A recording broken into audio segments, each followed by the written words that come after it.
Hey guys, welcome to the Lunge and Lift podcast. Today we've got a great episode for you all about season planning and building a macrocycle plan.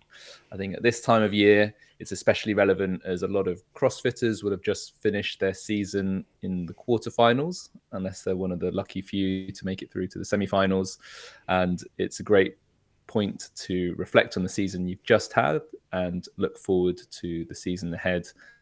The lessons we'll talk about today are applicable beyond CrossFit, though. It's about setting out a grand plan for your training overall and how to make sure you cover all the key aspects of a macrocycle season so that you can get towards your goal in the most efficient way possible.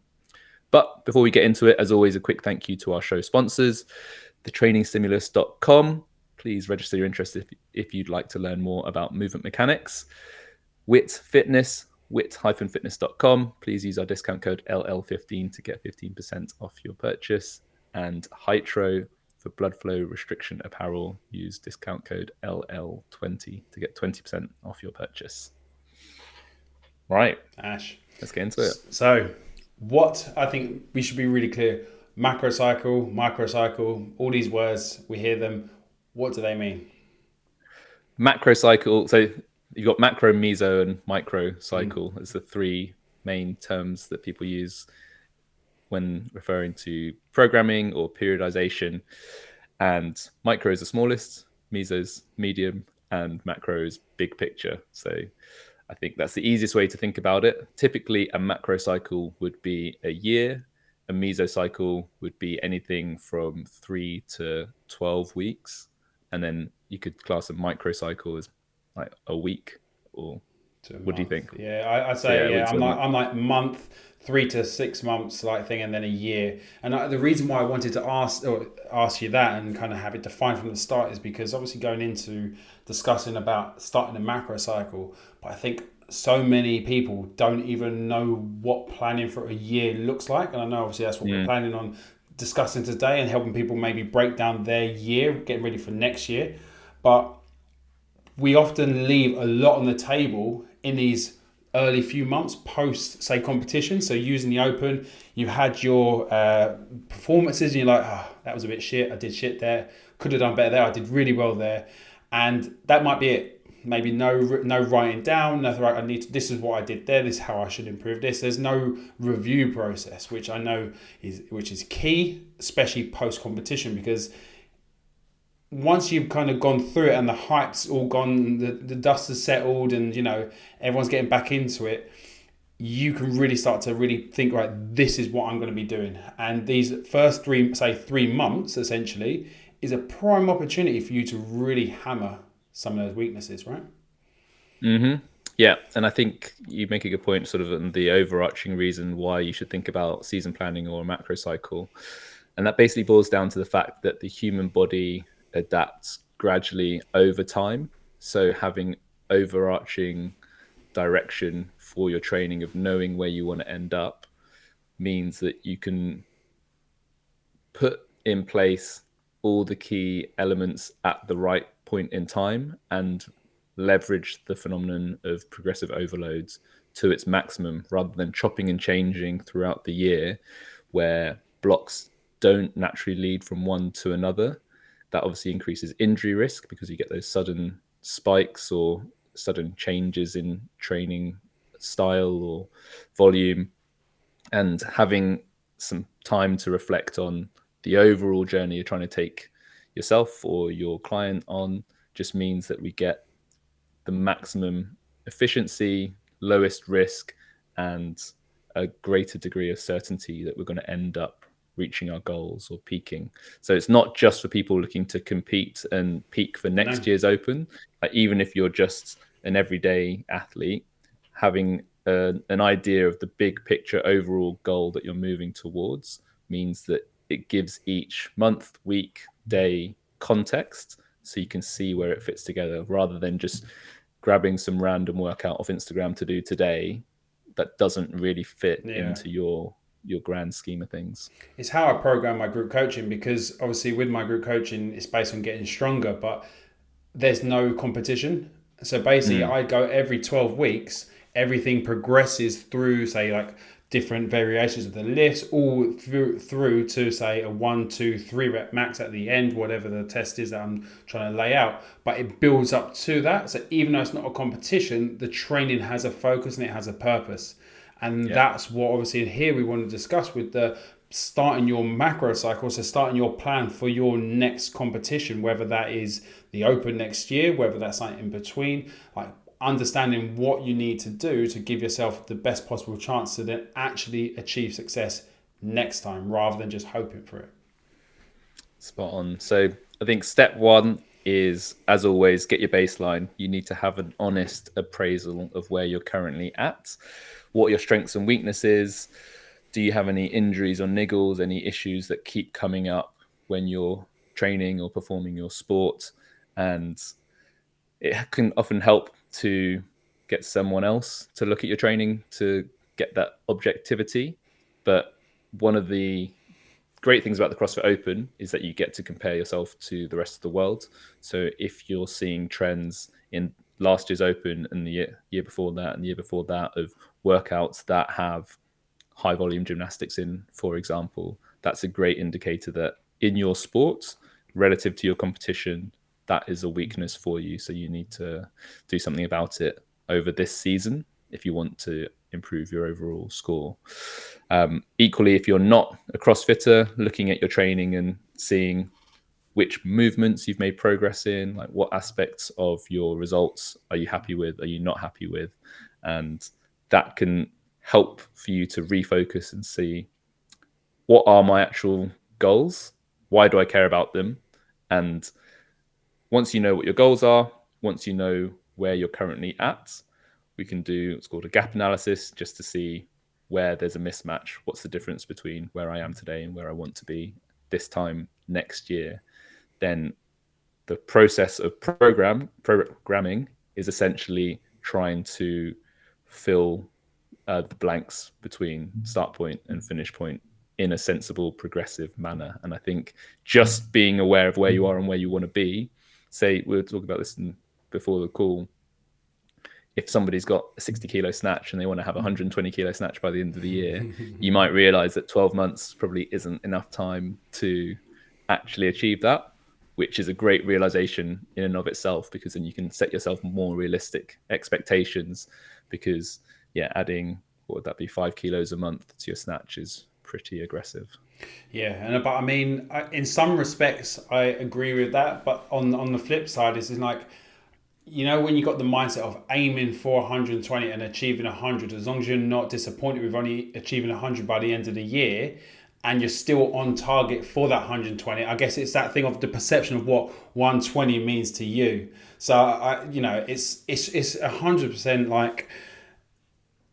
I think one of the most important bits about this is the understanding of your priority, because with all of this planning out for the next year, especially with CrossFitters, we have this like, and well, most people, right? Most people that train and they like to showcase their strengths in whatever it is.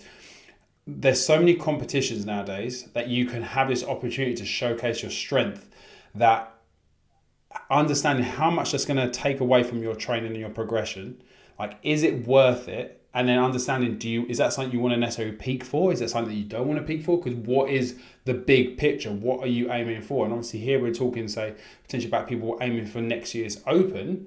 So understanding that if you do anything like, say, competition-wise in that meantime, it's probably going to need to be just for more the taking part, getting competition experience and getting other benefits from it, rather than necessarily the performance itself.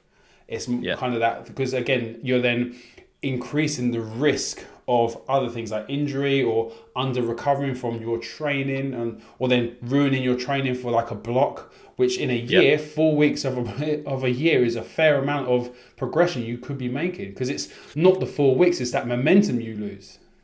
Yeah, that's a really good point. I think one point that we want to make this episode is that you can only have a real proper peak once a year, maybe not even that often, in terms of giving your absolute all to a really taxing competition.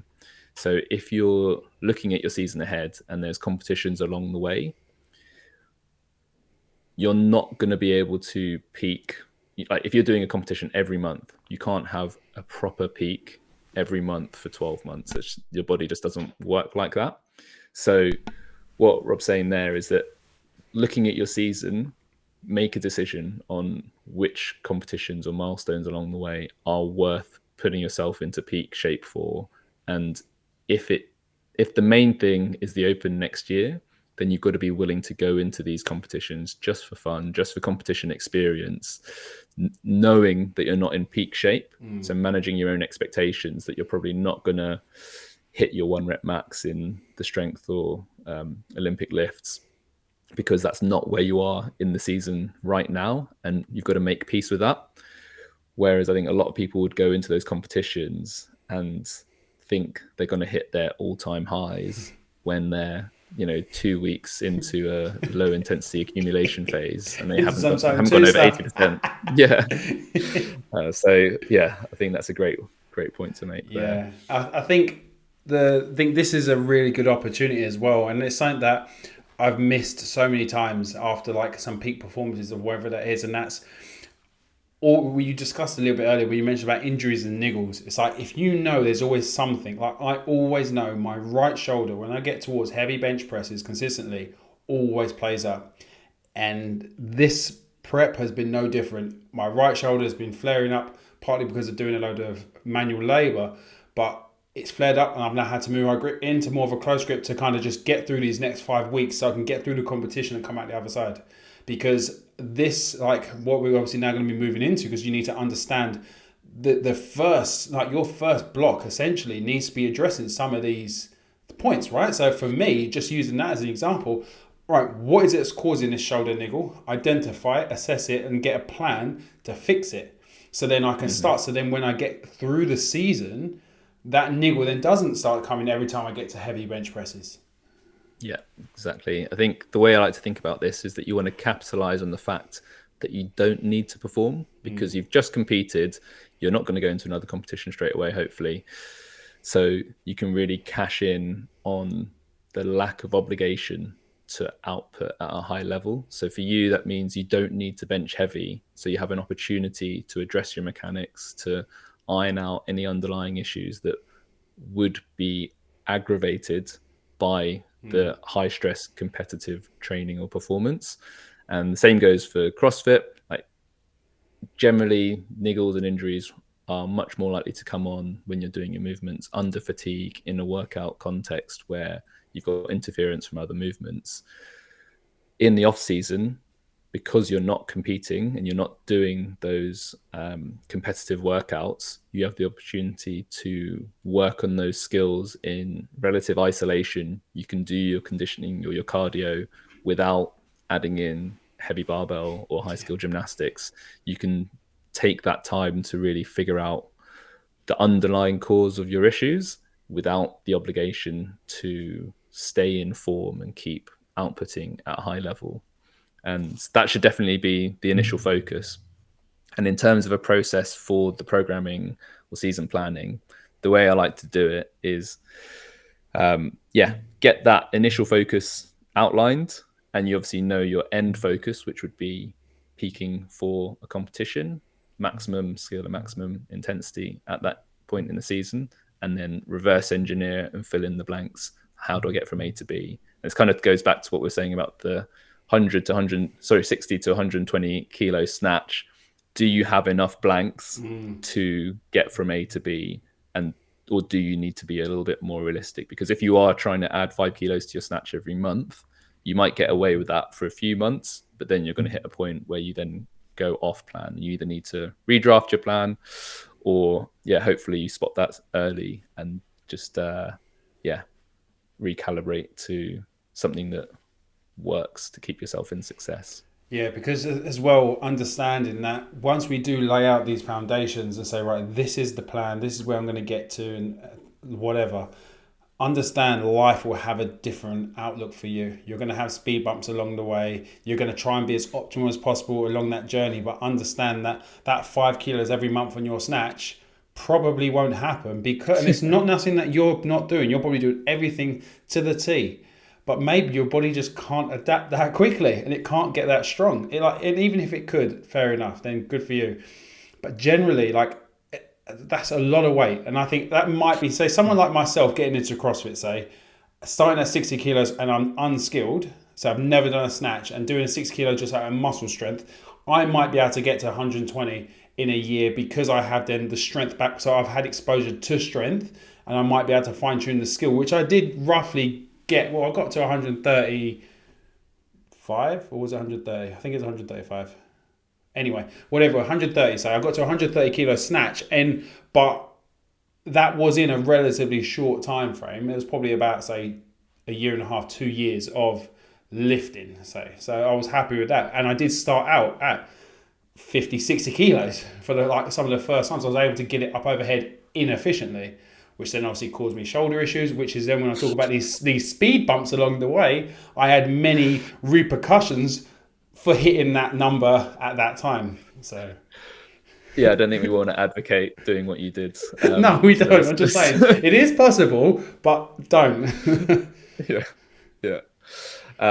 So I guess, yeah, something that I think will be useful as well when thinking about your season planning, just having some rules of thumb for how to fill in those blanks between start point and desired finish point. I think when you're writing a training block, you want it to be at least 4 weeks long. And the reason for this is that point about progressive overload. The repetition of movements and sessions is how we can be sure of making objective progress. If your session is slightly different every week, you're not comparing apples with apples, and your body will be confused about the training stimulus you're putting on it. And one of the things that I think is really useful for CrossFitters or functional fitness athletes to know is, if you look at other sports, like if you're a 400-meter runner, there's probably about 5 different training sessions that they do, and only those 5 for most of their career. Unless there's a really good reason, those sessions will achieve the training stimulus that their body needs to get better at running 400 meters. And I think the variety gets over glamorized these days in terms of people are obviously drawn to novelty and to things that they haven't seen before, but the body doesn't adapt to randomness. It adapts to consistency.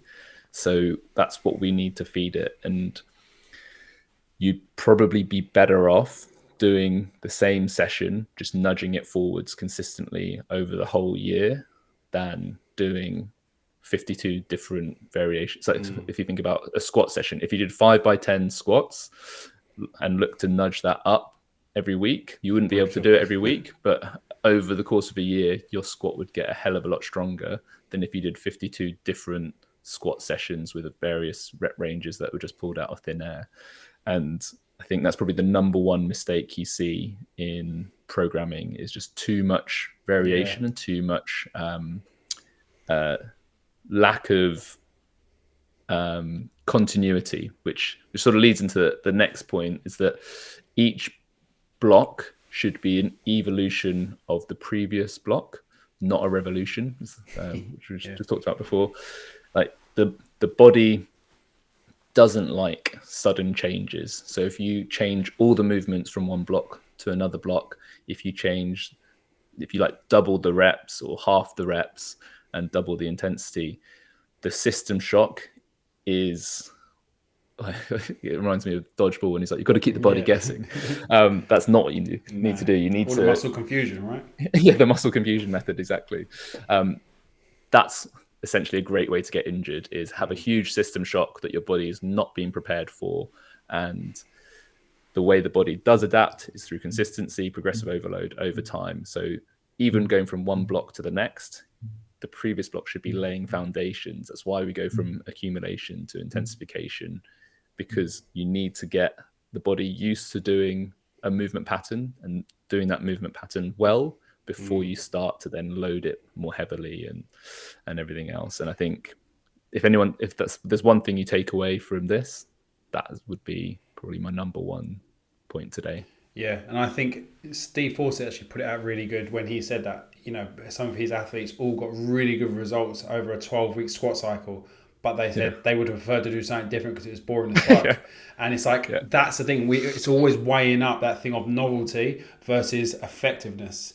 Yeah. And I think one of the things that you said there, like if you did the same squat session, that 5x10, absolutely brutal, but you try and add on, say, 1.25 kilos or so, you try and put on, say, 2 kilos every week. And 1 week you get in and you only manage to get, say, 4 sets of 10 and 1 set of 8. You can just repeat that the next week and try and get that 5th set. And you keep doing that until you achieve all 50 reps of that weight. So it's such a linear progression there, and it's slow enough where you don't need to deload. I know we could have a whole discussion on deloads, and we should probably do an episode on that at some point soon. But like, I'm a fan of deloads mainly, but not necessarily deloads as in like dropping everything. Sometimes it's just dropping the volume slightly but keeping the intensity high, or doing vice versa. It's not necessarily just taking an easy week. It's just giving my body the opportunity to just recover from all the stresses I put under it for, say, a couple of weeks. So, but when you are doing something like adding on a little bit of weight to your squat, it's like, do you really need to deload that? So then it does come ask you the questions of what does your training look like to whether you actually need that deload. Slightly off sidetrack there. So that's no, I think that's a good point. Like if you need to deload, by definition, you're training at an unsustainable rate. You're asking for faster progress than your body can actually recover from. If you're stimulating adaptation at a rate that you can maintain, you don't need to deload. The only reason your body is asking for a deload is because you're trying to push it too fast in terms of making progress. So what we're trying to maximize in a training program is long-term progress, not short-term progress. So over the course of the year, how many kilos can you add to the squat? Not over the course of this month. And I think that's what people sometimes lose sight of, is that they think jumping 5 kilos a month, for example, for the first couple of months, that might be great. And you've made 10 kilos of progress, but you then need to deload and you're actually back to only 5 kilos of progress. Whereas if you added, 1 or 2 kilos per month, that might be sustainable for the whole year. And by the end of the year, you're way ahead of where you would have been by going. We should definitely get that as a test and see faster. what happens. Yeah, because that's like 100 kilos. Just imagine you did that on a squat, right? And over 52 weeks, that's 104 kilos. If you added 2 kilos potentially, say, every week, so it's minus a couple of weeks where you haven't been able to progress. So say maybe 80 kilos. That's a fuck ton of weight onto a squat. Compare that to, building up and then kind of tapering off, like building up, tapering off, building up, tapering up. So then it's one of my kind of defenses for the deload side of stuff is for me, I've always enjoyed it as an opportunity to kind of like just ease off, because I like pushing to intensity, which I know then goes against, well, I could have the end. It always weighs back to your end goal, right? If you want the heaviest squat possible, then you're going to make sure that's the best possible way of doing that. But if you're not going to stick with that training session, that's not going to be a positive thing, because if I'm not going to do that same squat every single week because I'm someone that wants that novel stimulus, then I have to go more for the kind of peak to not. So going through the ups and downs to get me to the end goal, to keep me engaged in the training. So, and I think the other point in that as well is that in competition, the time component is really important, because we need to be getting better faster than everybody else, not just better over the long term. And that's another key distinguishing feature of a competitive program compared to a general fitness program. Is the general fitness program, there is no deadline. There is no, I have to be at my best on this day. So slower long-term progress is definitely better for that person. Whereas you're a competitive athlete, especially towards the end of your career, then you've got to cash in your chips now. So you will take a little bit more risk. You will push your progress over a shorter period of time. But having the awareness of that trade-off in the first place, I think, is missing from a lot of people's programming as it currently stands. So I guess obviously when you are like looking at your programming, whether you're doing it in your 4-week blocks or when you are planning out the year, you've got to make sure you have cornerstones along that way. That you've always got something to relate back to and say, right, I am progressing. So you can always review when you analyze your work and say, this is working. Because otherwise you are just hoping, and you don't want to train just hoping you're going to get to the end goal.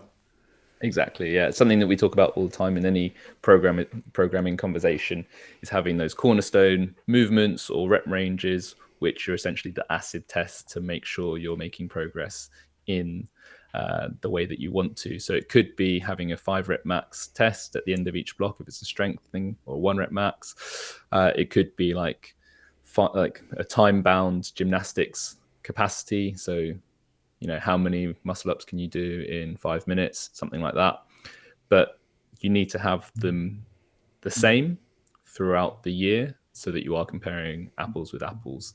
If you're trying to compare your 5 minute max muscle ups with your weighted chin up, that they're not fair comparisons. So you might have made progress in one dimension, but not the one that you actually care about. So getting clear on what your goals are at the start of the year will drive what the tests are. Yeah. And then those tests should be sprinkled lightly throughout the year to just check in that each block is doing what it's supposed to be doing. Something that I like to do is keep things a bit like fresher and kind of make me feel a little bit more like I'm really achieving something. Is I like to work towards a 1 rep max, then a 2 rep max and a 3 rep max. And my goal is always to make my old 1 rep max a 2 rep max, then make my 2 rep max a 3 rep max. So rather than always peaking my top end strength, I'm actually building my volume strength to higher, which then always means my top end strength will be stronger, because I'm just accelerating that, but I'm actually then technically deloading the body. So my cycles every 12 weeks is basically 1, 2, 3, 1, 2, 3, 1, 2, 3. So that's how I like to program, because it's rewarding knowing you lifted your old max for 2. You're like, fuck, I'm stronger. So then, and that's such a Twice as strong. that's the thing. It for me, and I've known clients as well have agreed with this. Like lifting your old max for multiple reps, whether that's just one more rep or that feels so much more powerful than just lifting more weight, because it just shows that you're like fuck yeah, like it feels great. And then, but also then it's a nice way to kind of take someone through essentially a 36-week journey, and then they come out of it and just okay, cool. Now then go back to 1. So I'm not always, as like you mentioned there, you don't want to always be testing that 1 rep max because you only have a certain amount of those. So we don't want to be always doing that 1 rep max in the gym. That's why you do your 2 rep maxes and your 3 rep maxes. And if you're a weightlifter, 5, 6, 7s, and all that. Yeah. So what Rob's referring to there is there's a saying in strength sports that you only get so many proper 1 rep maxes in your life. So don't waste them in the gym because you want to save them for the stage. And where it counts. I think there is some truth in that if you're pushing yourself to your absolute limit, you can only get away with that so many times. And people trying to do a 1 rep max deadlift, if you did that every month, I don't think many people would make sustainable progress with that sort of approach. Like the risk reward there just doesn't really pay out. And having some consideration for that in your programming, like if you're a competitive powerlifter, when do I want to use that actual 1 rep max? Do I want to do it in block 2 in the year, or do I want to wait until I'm going into competition and save it for the stage? Yeah. So I guess if we're understanding now these like the early days and like you kind of having the foundations being laid, I guess this is now when we start, obviously we're going through our accumulation phase. When do we look to start building towards the intensification of our training? When do we start getting a little bit more comp specific?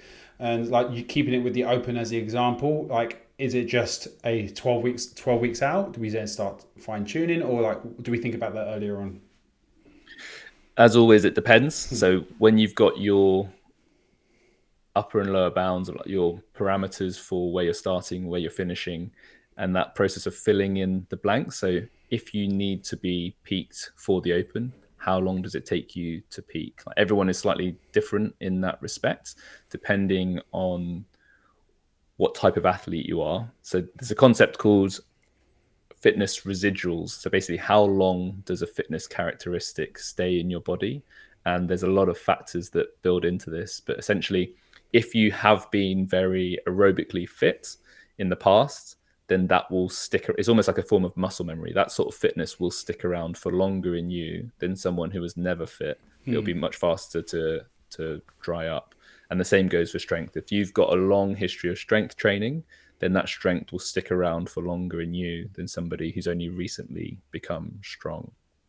So when you're looking at your peaking block, how long is it going to take you to get the stuff that's been on simmer in the background back up to your peak form? So if you're that fit person and you've been working on your strength in the off season, so strength has been slowly building and it's been consistently progressed throughout the year leading into the Open, how long do you need to get your fitness back up to competitive levels? If you've got a long history of cardio conditioning in you, you might need a lot less time than somebody else who doesn't have that, and they probably need to have been working on their fitness from a lot further out at their specific fitness for competition, if that makes sense. So I don't want to put myself on the line and commit to exact numbers because it is very individual specific in that regard.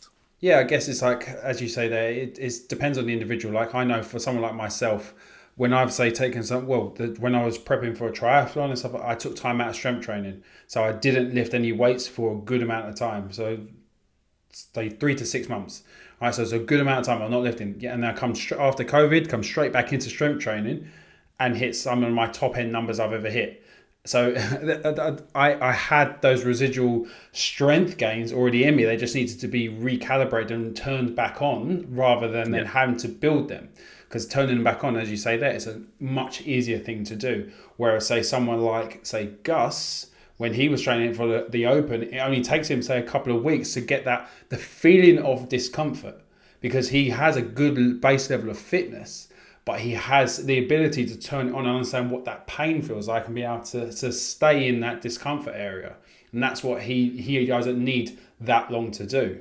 So again, someone like him, they might want to be making sure his strength continues and has a bit more of a priority in that and has a less of a focus on the fitness side of stuff. Exactly. And if you, like the opposite example of that is if you were going to go into an Ironman, you would need a long build up into that because you don't have the same history of aerobic training as you do strength training, right? So your peak block would need to be longer. You couldn't just like take an Ironman next month and give it your all. I dare you.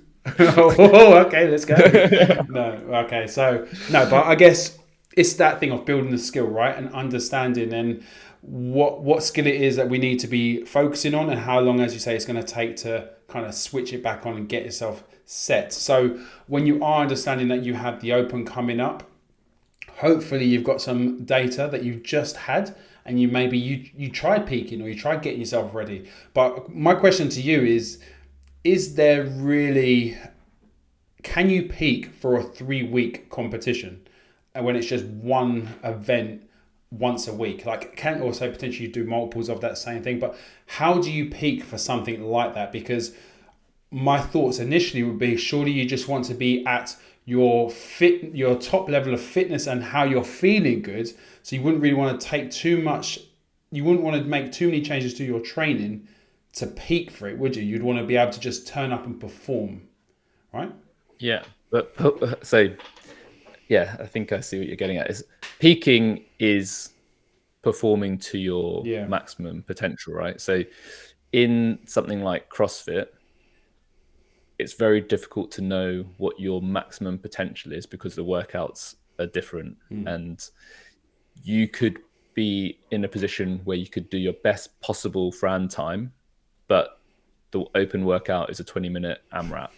So you're just trying to give yourself the best possible chance of giving your best possible performance in the various options that might be presented to you, which is very distinct from something like powerlifting or Ironman, where you know what the event is and you know that it's on one day. So you have a very clear depiction of the parameters by which you'll be measured. So in CrossFit, we always talk about this analogy of spinning plates. You're trying to juggle all these different elements of fitness so that you're giving yourself the best chance of dealing with whatever comes out of the mixer and is thrown at you. And I think you can do that for 3 weeks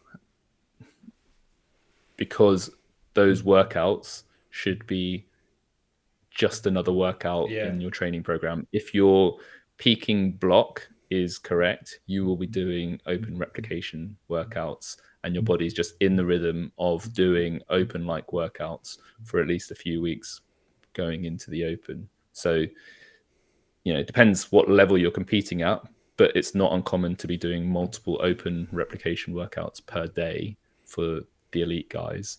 So you will be able to put out good performances. We'll never really know whether it's your best ever possible 22.3, because it's hard to build a training program where you have multiple repetitions of 22.3. If the sport of CrossFit was just doing 22.3, then you would know, because you'd have your best time on record. But does that answer your question? No, that does, and that's kind of no. That was, thank you for kind of like extracting that because that was basically what I was getting at. Whereas with powerlifting, and they say Ironman, it's so simple. Is in you've got this date to do this task, so you can peak, you can taper, you can do whatever necessary needed to get there. And I think just touching on that there with the word tapering is in. I think that's where I think we touched on it with the open workout episode where we say like about not really needing to taper because your training, it should be part of your training, especially if you're maybe like, the open, maybe quarterfinals, maybe pushing semi-finals, but that sort of level, this should be part of your weekly training. Like that type of intensity should be comfortable, getting uncomfortable in those styles of workouts. That's what CrossFit is, right? Through a lot of it. And I think understanding that having a rest the day before, maybe or some low level cardio is enough of a taper, and maybe not do like something really grip intensive the day before an unknown workout comes out is a smart thing to do. So not actually needing, because I think the tapering side of things is where it gets a little bit confusing. Yeah, so I think the way to think about this is that you build up to an event or a competition. So in the weeks leading up to it, intensity and volume should be building, not having a sudden drop off. Going back to that point of sending a consistent message to your body, you want to be preparing it of like, we're working really hard at the moment and we are putting out huge numbers and great performances, and this is the rhythm that we're in. If you start dropping your training off, the message you're sending to your body is, we don't need to do as much work as we were. We're entering a rest phase, and you can take your foot off the gas. And physiologically, there are some changes that happen if you're sending that rest signal. Like your blood volume will drop. So you literally have less oxygen in your blood. You have less ability to transport fuel to your muscles if you are in a down rather than an up. Yeah. Like if you're in an up and things are getting progressively harder, the signal is for your body to produce more blood, so you have more capacity to do these workouts. So that's why I prefer the term peaking rather than taper. Obviously, you don't want to be training so hard that you're going into competitions fatigued, but that chronic stress is actually better for your performance than being over rested and too fresh. Everyone knows the feeling when you haven't trained for a little while and you maybe like jump on the rower to warm up and your heart rate spikes because it's just your body's not used to doing work, and it's that system shock, which means your performance suffers and your perceived effort goes up. So you think you're working harder, but your actual output is less. And I think it's a bit counterintuitive. People think, oh yeah, I'll be better if I'm really rested. But really, it's almost the opposite that's true. Yeah. It's like, so I know like when I'm prepping for this powerlifting competition, that essentially the 4 weeks, so that's leading from next week. So from next week, basically it's like a rating and perceived effort of 6, then 7, then 8. Then on the final week is my competition. That's going to be an RPE 10. So that's me maxing out, building to the heaviest thing I can. Now, of that week, the week before, like the back end of the week before, I open up to my deadlift opener. Then the next week, I open up to my squat opener on the Monday, bench opener on a Tuesday. So I know what that weight feels like when I go into competition on the Saturday. I've hit it at the start of the week. I feel good because it still should be relatively sub-maximal where it's not taken too much from me, but it's just reminding myself about it. It's giving myself enough time to recover. So I've kept the specificity there needed. So I'm, as I say, building into the competition because then it's just another lift. Yeah. rather than then having this massive rest and being coming in and thinking, oh yeah, I'm going to feel great. And this warm up set feels heavy. Oh, this feels that. As you say, you kind of want to go in a little bit beaten up, but not being up where it's causing you a negative performance. Exactly. So you're using the momentum of every week, it's getting heavier. So the week before is just lighter than what you want to hit in competition. So if your body continues to adapt in that way, you should be able to lift heavier again Should. in competition. Yeah, Should be able it to. should. Yeah. But I think one thing I want to say about peaking, we've obviously focused a lot on competitive athletes this episode. I want everyone to ask themselves the question of like, do you need to peak? Like, if you are just in it for the long game and you're trying to be generally fitter, the peaking block obviously is the highest risk because you're doing the most work at the highest intensity and generally doing skills under fatigue and stuff like that. So we need to weigh up the risk reward. If we're just trying to get better across the board in all dimensions, the accumulation and intensification phases will do that. So there's no harm in just alternating between accumulation and intensification to make long-term progress, unless there's a specific occasion that you really need to give it your everything. Because that peaking block, we are optimizing for output in a short period of time, either a day or a small matter of days or weeks.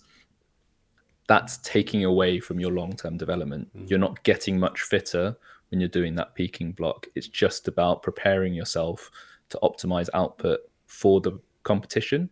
So if you take like a really high level view and are looking for progress over multiple years, not peaking might actually mean you make more progress over those multiple years. And I just want people to have a consideration of that. Like, is it worth it for me? Like when the Open was 5 weeks and you take 5 weeks out of your training year, nearly 10% of the year, you're not making any progress in those 5 weeks. So over 5 years, somebody else who's just carried on training and progressing through the Open has nearly half a year's or 25 weeks of progress on you, which I think can get lost in the noise sometimes. That,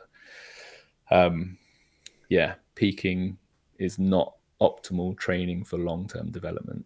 Well, because everyone wants to showcase their abilities, right? And that's the Yeah, thing with the openness, an opportunity to showcase, whether it's on social media or even just to yourself. Like, oh yeah, I'm getting better, but it's like you do have to weigh up that risk. And it's like when it was 5 weeks was the hardest thing because it was, as you say, you can't progress because you don't want to take the risk that it's going to affect your open, and you don't want to have to drop out the open. So you've already sacrificed 3 weeks. You don't want to sacrifice in the last two by doing something silly like a heavy deadlift that you should have been able to do, but you're still not really recovered from because of the workout. So that risk yeah, reward is key. And I think, it's been mentioned on the podcast many times, but Gus always used to say to me that, an uninjured athlete is one that's going to make the best progress. And because they can keep showing up. And that's the thing. I guess it always then weighs down to reminding yourself of what your overarching goal is. So when we look at this big picture and we look at what our macro cycle is leading towards, always referring to that when we're looking to go off plan or doing something a little bit different that wasn't on the program, because life is like that. We're going to want to do these fun things that come up, like these classes here or this there, and which is fine. But you have to understand that that's probably either going to either keep you where you are or make you have a little bit of a step back to your overall goal, which is fine if you're willing to make that sacrifice. But you have to understand that, if you're in this for the long term, that little setback might be worth it because the memories that you make in that class or that thing that you do, that might be what it's all about. So, but if you are a competitive athlete, fuck the memories. You want to do the best you can, right? So you got to stick to that shit and get to the end as close to as possible to make sure you have the best possible chance of showcasing your strength and your performance that you've built up over the past year or whatever. there we go. So I think to wrap it all up, I think the key takeaways regarding season planning are that you can only peak once a year, if that. So choose your peak wisely if that's important to you. When you're peaking for competition, that should be the pinnacle of your skill and your threshold together. So they should both be ramping up over the course of the season towards that point. But this has the highest risk. So make the decision on whether it's worth it for you, because high skill, high threshold is obviously most challenging. It's most rewarding though, right? And that's why you get rewarded, because you're the best at doing that high skill at the high threshold. Exactly. Another takeaway I want people to come away with is that competing unpeaked is fine as long as your expectations are managed, that you're not expecting to be your absolute best, but you can take a lot away from those competitions, from rehearsing your comp procedures and how you actually manage yourself on the day. And the key one right now for most people will be that the off season is the time to lay foundation. So having a big focus on your aerobic base, your movement mechanics, any health issues that might be affecting your training. Now is the time to capitalize on not needing to perform and set yourself up for success later in the year. And that is it. Yeah, I think the off-season, that for me is probably the number one thing I like to really hammer home, is that off-season is a time for foundations, because what you'll see, and you'll see this all over social media. Okay, right now, time to put in the work. Put in the work. I was shit at that. I'm going to do the work. 4 weeks later, it's probably back to the same shit before, and that's the thing. Exactly, and it's like I just had that little bit of a spiel beforehand. Remind yourself of the end goal, not just 4 weeks later. Forget about it, because it's so easy to do and so easy to get caught up. So just remember the big picture, have your plan, and kind of stick as close as you can to it. So anyway, thank you very much for listening today. We really hope you enjoyed it, and we hope it helps you achieve a stronger, fitter, better you next year at the Open. And if you've got some real cool takeaways from this, do let us know. Be great to see maybe your macrocycles or your season plans, and kind of see how you're planning out your season, how you're going to achieve the best you can. So thank you as always. If you did enjoy this episode, as always, you can leave a review on Apple iTunes, head over to Spotify, give us cheeky 5 stars, subscribe on YouTube. Anything else, Ash? No, I think that's plenty, mate. Well, thank you very much for listening. As always, we really appreciate your time, and we'll see you next week. Cheers, guys.